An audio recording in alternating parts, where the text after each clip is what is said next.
เอาคลิปเนี่ย ชมก็อัดตัวนี้หมดอ่ะ อัดไว้เนาะ เอา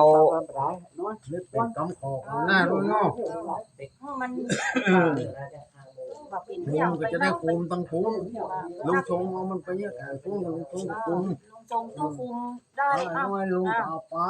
ถ้าลงเศรษฐกิจดีนี่ก็ลงบอกกลัวนะถ้ามันเร็วเหลือนั้นก็จะใช้เร็วเหลือนั้นก็ได้ถ้ามันเศรษฐกิจดีอ่ะ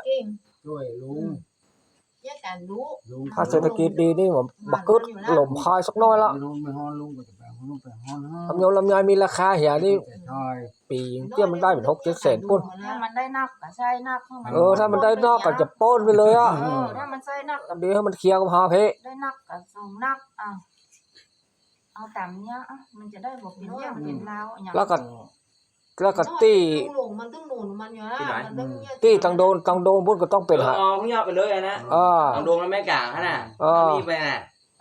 ไปบอกยอดไปเลยบอกมึง ตี เนี่ย ลุงโซมตีไว้หน่อขอนกับเพื่อนแกยอดไปเลยนะตรงโดงแม่กลางก็ แกยอดไปเลยกันไปแล้วเอาไปฮื้อเป็นเจ้ามาได้ก็แค่ปัน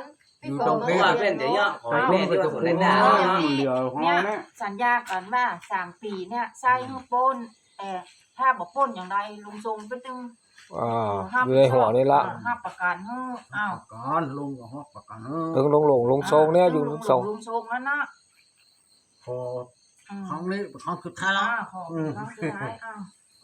ไปลอยเท่ากันไป กูเตี้ยนี่ลุงมาฮู้ปัญหาลุงชงกับมาฮู้ ฟังตั้งใดก็ดีฟัง มันเหมือน อยู่กันจังน้อย เมินเนี่ยขึ้นไปอยู่สวนคำเดียวได้4 ปีแล้ว ลุงก็เคยติดนี่เป็นล้านเหมือนกันเนาะลุงก็โพสต์มาแล้วที่มันขอมาเนี่ย ขอมาฟังนะมาฟังเหตุบางฝนฟังแล้วก็อยู่ที่การตัดสินใจเขาได้กัน มาเพียง ที่ว่าเขาจะมาเป็นเดี๋ยว